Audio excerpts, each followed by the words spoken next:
One scheduled to take place this Sunday. That's the big focus in Libération today, isn't it? That's right. They focus on a very interesting angle today, and that's les étrangers sans voix. So that can mean two things. It's basically the voteless foreigners, so foreigners who can't vote, but it also means the voiceless foreigners. These are foreigners who have been living in France for a long time, and it concerns about 2 million people who can't vote. Now, what's important is that during his campaign election, François Hollande vowed to change the law so that foreigners could vote in local elections, for instance, to elect their mayor. But Libération says this is another promise that he has not made good on and that he's pushing back. And in fact, Libération was very fired up about the issue today, very critical of the government, says that these foreigners should be allowed to vote, and in fact today gives a lot of these foreigners a voice, a platform to vent their frustration. And in its editorial, it says that France is really archaic on this issue because a lot of its European neighbors have given foreigners the right to vote in local elections some 20 years ago. So what's France waiting for? This is a real failure for the government, says Libération, and it raises some very important questions. For instance, are elected officials really representative of their constituents if a lot of them just can't vote? Libération, though, saying the government not likely to change things very quickly. That's right. Libé says this is a promise the government has put off and is going to continue putting off. Now, officially, the government is going to address this issue after the municipal elections, but Libé says it's likely to be delayed further. Now, Libé says this is really too bad because these particular municipal elections are likely to be marked by a lot of abstention and the rise of the far right. And so Libé says, this is really the election they should have been allowed to vote in. Now, one topic which has suddenly become a very hot topic in that election, pollution after what happened this weekend. That's right. It's the leading topic in the press these days. Here in Paris, specifically, 6 days ahead of the election, both of the leading candidates for the mayorship, Nathalie Kosciusko-Morizet from the opposition UMP and Anne Hidalgo from the Socialist Party, who's the current deputy mayor, they're fighting over this issue. They're both saying they're the greenest.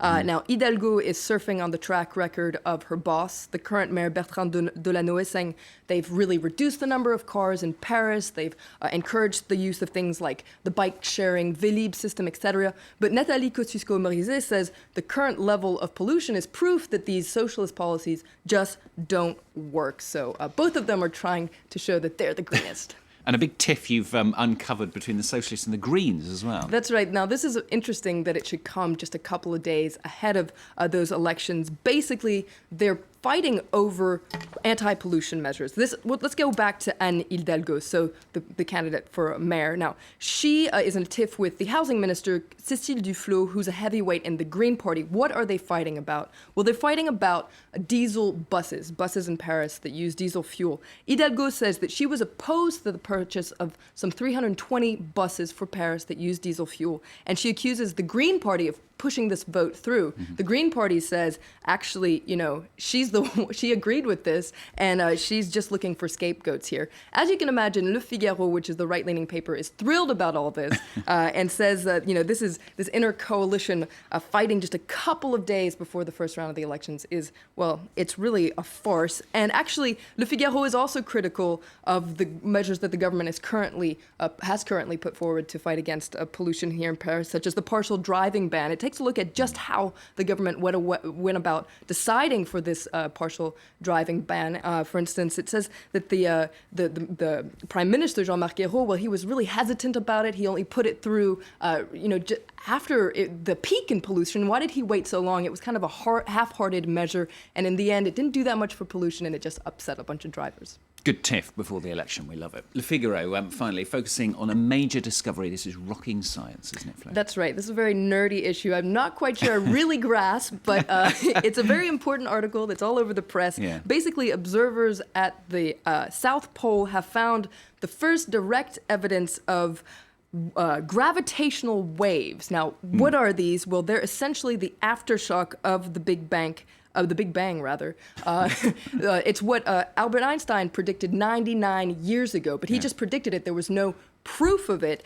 So now there's proof, and scientists are calling it the smoking gun that scientists have been looking for. Basically, it's proof that the Big Bang really happened, and these scientists could actually win the Nobel Prize for Science. So big discovery in science. Flo Vilmano boldly going where no man or woman has ever gone before on France 24 with the papers. Thanks a lot.